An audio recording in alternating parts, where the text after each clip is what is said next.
Vamos a ver ahora un problema de la unidad 2, vigas de dos materiales, de la asignatura Resistencia de Materiales 2. Este problema dice lo siguiente: determinar el valor admisible de la carga P aplicada en la viga compuesta de madera y acero, que se muestra en la figura. El acero refuerza la madera en el tramo CD y se une a la misma con tornillos. Con el valor de P obtenido, calcular A. Las longitudes mínimas admisibles A y B de los refuerzos de acero. Están aquí. Estos son los refuerzos de acero. B. La separación uniforme máxima admisible entre los tornillos. Esto es S1 y S2 medido entre la distancia que tiene que haber entre los tornillos que se van a colocar aquí para poder reforzar el acero o pegar el acero con la madera, tanto en la parte de arriba como en la parte de abajo, sabiendo que admiten al corte 800 kilos por cada tornillo. Entonces tenemos acá una viga simplemente apoyada, estos apoyos, y lo que vamos a hacer ahora es, dado que tenemos los datos de E y las tensiones admisibles, vamos a ver cómo resolver este problema. Para resolver este problema, concentrémonos primero en entender cómo es el funcionamiento mecánico de esta estructura. Fíjense que por causa de la aplicación de la carga P en esta viga simplemente apoyada, vamos a tener un diagrama de momentos flectores aproximadamente de esta forma, donde va a haber un máximo justo debajo de la aplicación de la carga P. Esto es, este momento que está aquí, máximo, es el que va a tratar de romper la estructura que en ese punto aquí está reforzada. ¿Reforzada por quién? Por acero, que está aplicado aquí y aquí. Esta barra de acero, estas barras, planchuelas de acero, están fijadas a la madera por este tornillo, pero esto de alguna manera vamos a resolverlo en la parte 2 o en la parte B del problema. La realidad es que, dicho esto, el desafío acá es entender que en la medida que estos refuerzos de acero sean mayores, mayor es la capacidad general de resistir esta estructura. Dicho esto, si nosotros tenemos una configuración dada, fija, como es este caso, en donde el refuerzo de acero en la parte superior tiene 5 por 1 centímetro, o sea, es un refuerzo fijo, y en la parte inferior tenemos una viga tipo C, donde tenemos de altura aquí 5 centímetros, en estos, vamos a indicar acá, esto vale 5 centímetros, es igual de este lado, y en la parte horizontal tenemos totalmente cubiertos los 20 centímetros del ancho. Entonces, en otras palabras, conocido el valor del refuerzo, es perfectamente posible obtener un momento máximo que puede soportar esta sección, y con ese momento máximo podemos nosotros calcular justamente este valor que está aquí, y con este valor que está aquí por estática podríamos calcular los valores de las reacciones en B y reacción en A correspondientes. Entonces, el paso siguiente es qué hacemos para ir aproximándonos a estos cálculos que acabamos de hablar, acabamos de mencionar. En primer lugar, tenemos una viga de dos materiales, acero y madera.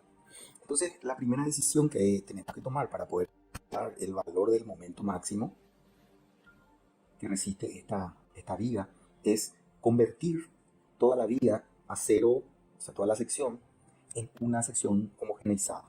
Aun cuando nosotros aquí tenemos refuerzos delgados, porque estos refuerzos son delgados respecto de la altura de la sección, lo que nosotros vamos a hacer es homogeneizar teniendo en cuenta los principios de homogenización. Esto significa, vamos a suponer que la homogenización viene por el lado de convertir el acero en su equivalente en madera. Entonces, este refuerzo de acero, si se convierte en madera, evidentemente va a volverse más ancho. O sea, va a crecer en el ancho n veces por el ancho normal. Es importante aquí mirar que la relación la relación entre el E del acero y el E de la madera es como 21 es a 84, entonces eso da 25, por lo tanto aumenta este ancho 25 veces. Por lo tanto, si acá era 5, acá va a ser más ancho, después vamos a ver los detalles. Y sobre todo en la parte inferior, como lo que cambia al alterar, al homogeneizar la pieza, cambia el ancho, la parte de abajo se va a convertir en una sección aproximadamente igual a esta forma que estoy indicando aquí, en donde fundamentalmente aquí vamos a tener un segundito, vamos a corregir, vamos a tener el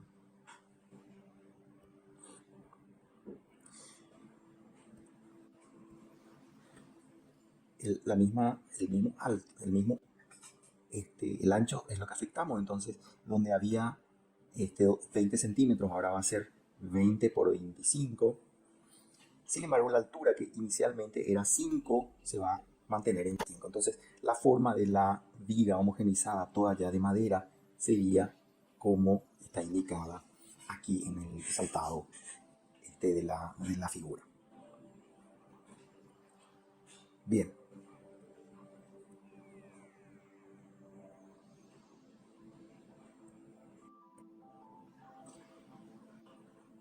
Bien, todo lo dicho nos indica un camino a seguir.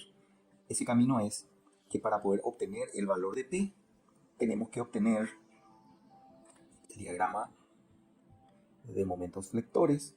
Para poder tener este valor máximo de momento, tenemos que recurrir a una fórmula que conocemos, la fórmula de la flexión, pero teniendo en cuenta la sección transformada. Y la sección transformada vamos a buscar obtenerla de la transformación de la sección original, homogenizando todo en madera a través de multiplicar solamente los anchos, no los altos, el alto del refuerzo, perdón, el ancho del refuerzo, no el alto, y eso nos va a permitir calcular este valor de inercia. Este valor de I va a ser calculando el centroide y obteniendo el diagrama en los puntos más alejados de la línea neutra, que viene a ser esta dirección. Con este valor de momento admisible, porque tenemos el valor admisible tanto del acero como de la madera, después veremos el detalle, vamos a poder finalmente calcular el valor de M.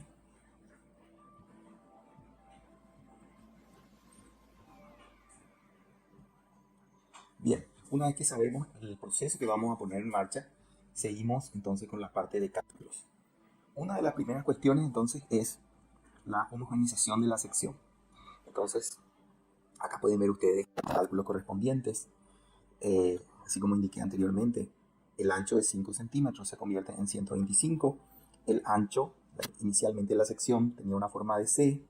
Esa forma de C se convierte en la misma altura, pero el ancho se vuelve más, se multiplica por N. La relación entre el E del acero y el E de la madera está indicado aquí, vale 25. Por lo tanto, es el número que hay que multiplicar tanto el refuerzo de la parte de arriba como el refuerzo de abajo. Esto nos ayuda entonces a seguir el desarrollo del ejercicio. Entonces, siguiendo con la lógica, estamos tratando de transformar todo como si fuera madera.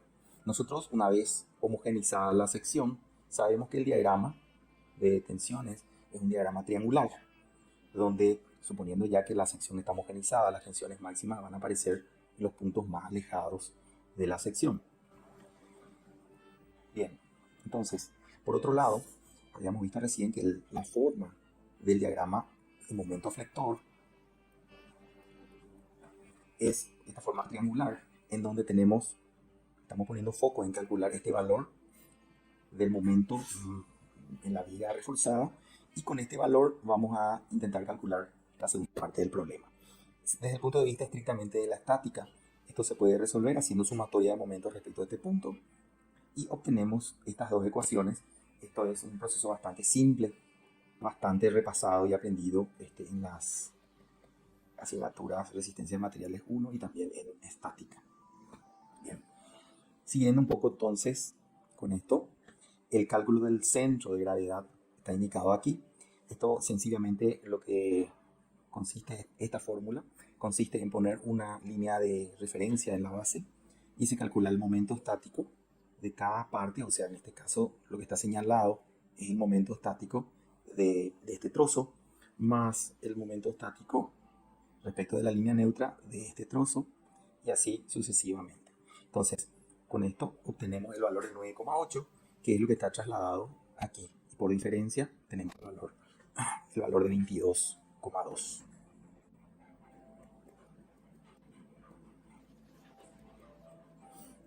Bien.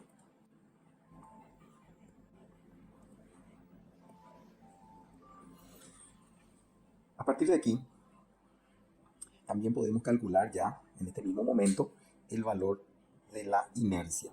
El valor de la inercia, como está acá indicado, tenemos un procedimiento 1 y un procedimiento 2. Les propongo que atiendan con mucho cuidado algunas recomendaciones prácticas del cálculo de una inercia. Vamos a empezar por lo que tradicionalmente estamos haciendo. Fíjense, en esta segunda parte, el cálculo de la inercia simplemente consiste en ir calculando la inercia, 125 por ejemplo, por la altura al cubo, sobre 12, y trasladando por Steiner, teorema de Steiner, el valor, multiplicando el área por el cambio o el traslado del centro de gravedad de la parte de arriba. Y eso lo vamos haciendo para este pedazo y para este pedazo que está aquí. Como resultado, después de esta serie de cálculos, pueden ver aquí, la inercia sale 184.066. Tiene que quedar muy claro para todos que es necesario tener práctica en hacer estos cálculos de inercia. Fíjense, por ejemplo, ¿qué significa eso? Fíjense, por ejemplo, en el valor del aporte en la inercia de 184.000 de esta componente que está aquí. Son 10,4. 10,4. Aquí el aporte es 58.800, aquí es 45.000, aquí es 23.000, aquí es 121.000, aquí es 13.000, 42 y 43.000. Evidentemente, algunas partes de esto aportan más, otras aportan menos. Entonces, de alguna manera también pueden fijarse ustedes que es necesario tener mucho cuidado con la calculadora. Hay muchas partes matemáticas y es evidentemente que es muy fácil de cometer un error. Con un error aquí, a partir de este momento, todo el ejercicio se invalida, tanto si nos equivocamos en el cálculo del centroide como si nos equivocamos en el cálculo del centro del momento de inercia. Entonces, es extremadamente importante que se haga bien esta parte del ejercicio. Otro punto, otra forma mejor que se puede usar para calcular la inercia está dado aquí en esta parte. Fíjense que lo que hace el cálculo aquí es 125, esta parte, a ver, 125 por 22. Entonces lo que estamos haciendo es calcular toda este rectángulo de altura 22 y ancho 125 respecto de la base. Nosotros sabemos que la línea neutra está a 22,2, entonces hacemos respecto de la base. Y restamos a esto, fijémonos aquí, para terminar el cálculo, restamos de la inercia de esta parte, o sea, de la parte que no existe.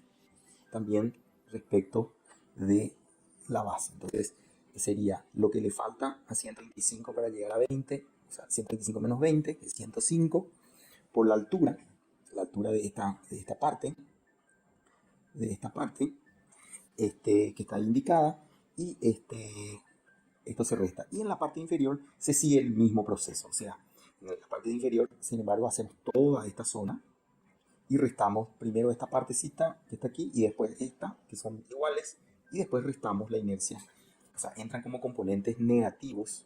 Fíjense que hay signos negativos en las partes de las piezas donde en realidad no existe material. Estas entonces son dos formas de calcular las inercias. Estamos viendo esto simplemente para resaltar.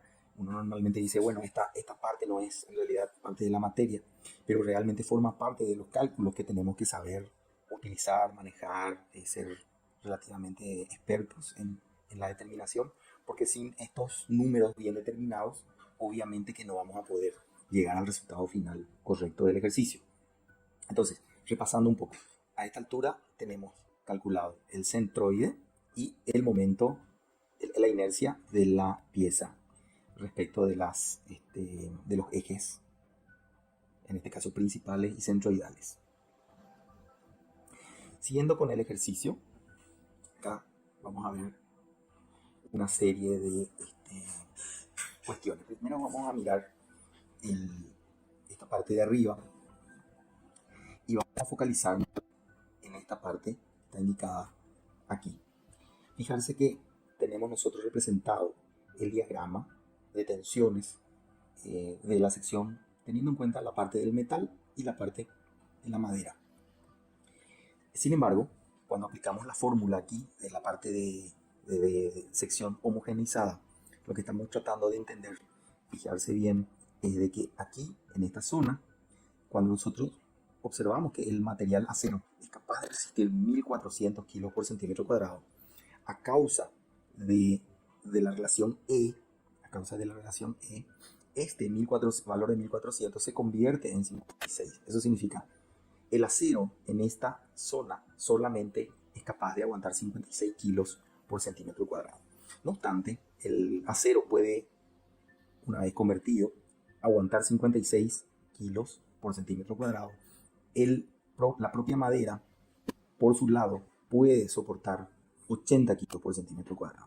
Entonces, tenemos que escoger cuál de los dos es el que vamos a utilizar para el dimensionamiento del momento, que es el que solicita, por supuesto, también del valor del que es lo que nos solicita el problema. Evidentemente, 56 viene a ser menor que este 80, por lo tanto, necesitamos escoger el valor de 56 como el valor de dimensionamiento. 56 es la tensión máxima admisible que le vamos a permitir en esta zona al material resistir, y vamos a utilizarlo para el dimensionamiento de la pieza. Bien, aplicando entonces la fórmula que habíamos hablado ya sobre esto, es la fórmula de la flexión, y reemplazando los valores de la inercia, de la tensión admisible y del lugar donde vamos a analizar la tensión máxima, nos resulta que la tensión, el momento flector máximo que soporta esta sección que está aquí, está dado por 486.212 kilos por centímetro. Bien, dicho esto, podemos pasar a la siguiente parte del ejercicio, en donde lo que hacemos nosotros es focalizarnos, hacia las fórmulas que ya habíamos visto anteriormente, focalizarnos en función del conocimiento del valor de M, focalizarnos y calcular el valor de P. Entonces, yendo otra vez a lo que estábamos viendo,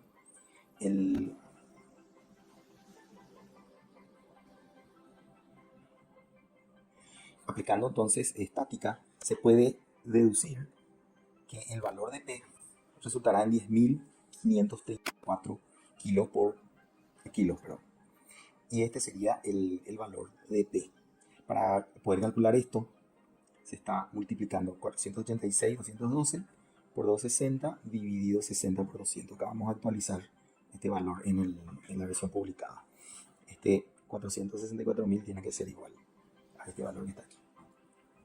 Bien, con esto conocido, podemos decir que es factible avanzar en la siguiente fase del ejercicio. Vamos a hacer aquí un recuento de qué elementos conocemos y qué elementos no conocemos para poder resolver completamente el ejercicio.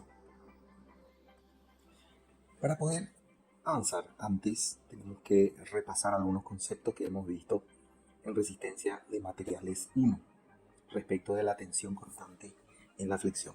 Vamos a suponer que esta sección rectangular tenga esta forma y a una altura cualquiera, como esta que está acá indicado, vamos a suponer que este par de ejes es el par de ejes principal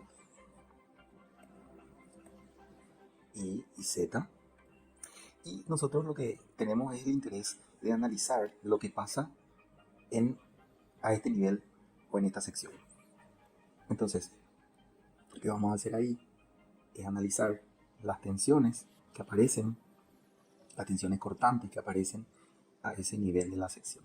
Estas tensiones constantes que están aquí son las mismas que nosotros vamos a analizar enseguida. Estas tensiones cortantes están dadas por la fórmula de Collignon, que recordarán era la fuerza cortante por el momento estático ¿de quién? De toda esta parte de la sección respecto del centro de gravedad dividido este ancho, o sea, el ancho que está aquí, que llamábamos B, y dividido la inercia respecto también del eje Z.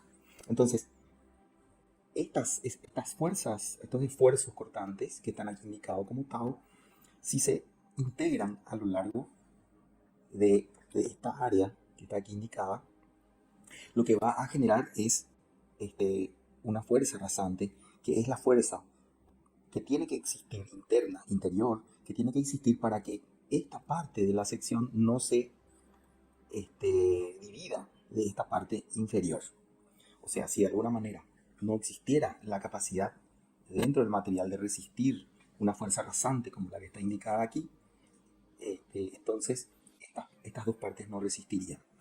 En el caso particular que estamos analizando, a nosotros nos interesa seguir con esta demostración o deducción que está aquí indicada.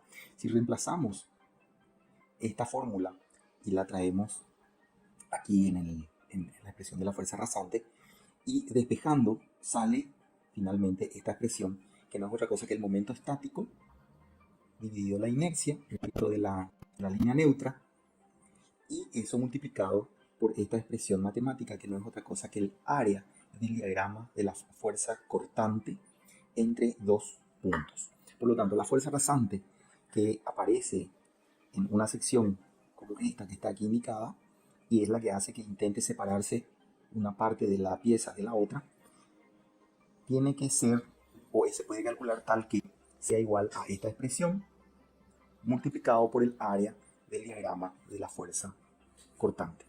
Como en este caso la fuerza cortante es constante, ya que tenemos este diagrama como vimos recién, el diagrama de la fuerza cortante es constante, por lo tanto, al ser constante, esto se simplifica bastante y queda que la expresión de la integral es simplemente el espacio entre los tornillos multiplicado por D, lo que está acá condensada en esta fórmula finalmente.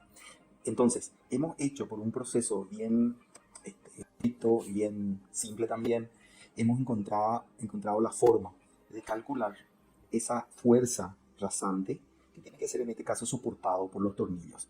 En el caso del problema que estamos teniendo con nosotros, vamos a mirar el gráfico correspondiente, tenemos que aparecerá, vamos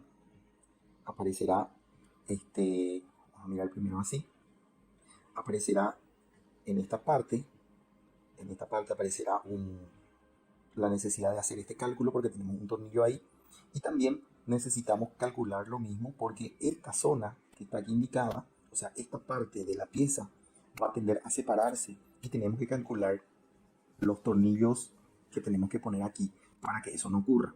Fíjense que acá hay una diferencia, hay un espacio, este espacio en realidad es un espacio ficticio, no existe en realidad porque estamos haciendo una transformación de la sección para poder resolver el problema. Sin embargo, en el caso de que nosotros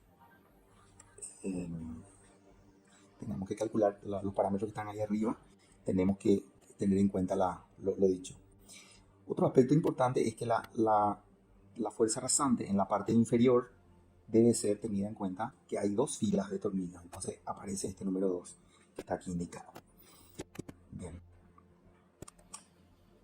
Directamente, algunos libros indican que esto se puede calcular haciendo una similitud con flujos. O sea, esta fuerza rasante que está acá indicada por unidad de longitud, se entiende esto como un flujo. Está aquí escrito como phi, y que tiene la expresión, se puede deducir de la expresión de la demostración que hicimos recién, tiene la expresión V, momento estático, sobre inercia. Entonces, ¿qué valor de V tenemos que usar? Dado que nosotros vamos a tener una situación en donde tanto en la parte de la izquierda, como la parte de la derecha, nosotros tenemos la necesidad de soportar estos tornillos. Obviamente que vamos a escoger la zona en donde el valor de R, o sea, la fuerza cortante, sea la más grande. Una vez tenido en cuenta esto, si los tornillos soportan fuerza cortante mayor, evidentemente que va a soportar también a la menor. Entonces, se escoge el V máximo y se calcula el flujo, que sale 119 kilos por centímetro, y al tener en cuenta que cada tornillo aguanta 800 kilos, esto nos da que en la dirección S1 el espaciamiento máximo que podemos dar a los tornillos es de 7 centímetros. Y haciendo lo mismo en la zona donde tenemos los dos tornillos, también volvemos a colocar el valor de V máximo.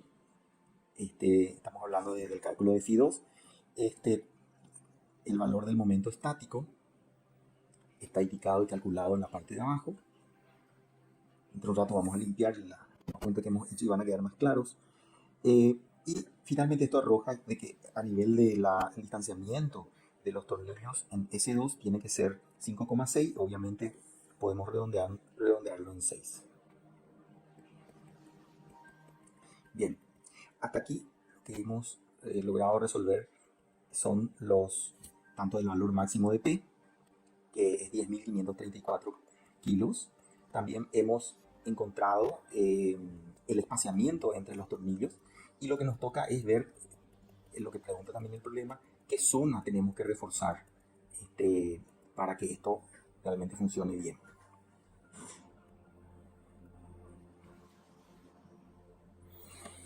Bien, antes de seguir, vamos a revisar un poquito más la expresión que hemos visto en las transparencias, está aquí, donde en el caso de la tensión de corte en la flexión en secciones que son de dos materiales, la realidad es de que el diagrama de tensiones no tiene una discontinuidad, aun cuando sí existe una discontinuidad en el diagrama de esfuerzos sigma. Y eso es porque hemos visto la deducción en su momento. Esta fórmula que está aquí es la que estamos aplicando en este momento, y el valor de tau que está utilizado arriba en la deducción está indicado en esta fórmula. Fíjense, ancho real, por eso no hay salto en la tensión, y la inercia sería la inercia de la parte transformada. Un aspecto importante que voy a resaltar nuevamente es lo que está indicado aquí arriba, y es de que si nosotros hacemos un zoom, de alguna manera ampliamos lo que está aquí indicado, o sea, por ejemplo un elemento que esté por aquí, lo mostramos un poco más grande, pudimos ver los vectores rojos son las tensiones que están dadas por la ecuación de Collinion adaptada a los materiales, a las vías de los materiales. Bueno, entonces hasta aquí estamos teniendo entonces en resumen el valor de P, el valor de S, y solamente nos falta saber la zona en que tenemos que reforzar la pieza para que esto funcione. Para eso, el área que tenemos que reforzar, lo primero que tenemos que hacer es volver a recordar que tenemos un diagrama de momentos, como está acá indicado, y que las áreas sin refuerzo son estas que están aquí. Bien, entonces, Dado lo visto anteriormente, la pieza en la zona que no está reforzada, se puede ver por esta expresión cuál es la inercia 20 por 30 al cubo sobre 12. De esta misma sección podemos calcular cuánto es el momento máximo que puede soportar, simplemente haciendo un análisis de la tensión máxima admisible, la inercia y obviamente la distancia entre la línea neutra y el punto más alejado. Con esto tenemos el valor de 240.000 kilos por centímetro y lo único que tenemos que hacer acá ya es, sabiendo el valor de 486.212, que es el valor del momento máximo, y sabiendo que la sección reforzada soporta hasta 240.000, lo único que hacemos es una proporción de triángulos para saber hasta dónde tenemos que colocar el refuerzo para que la madera soporte 240.000. Entonces, esto es lo que se hizo en esta zona y la respuesta finalmente es A sale 30 y B sale 101 centímetros, que es un poco en este momento todo lo que pregunta el ejercicio.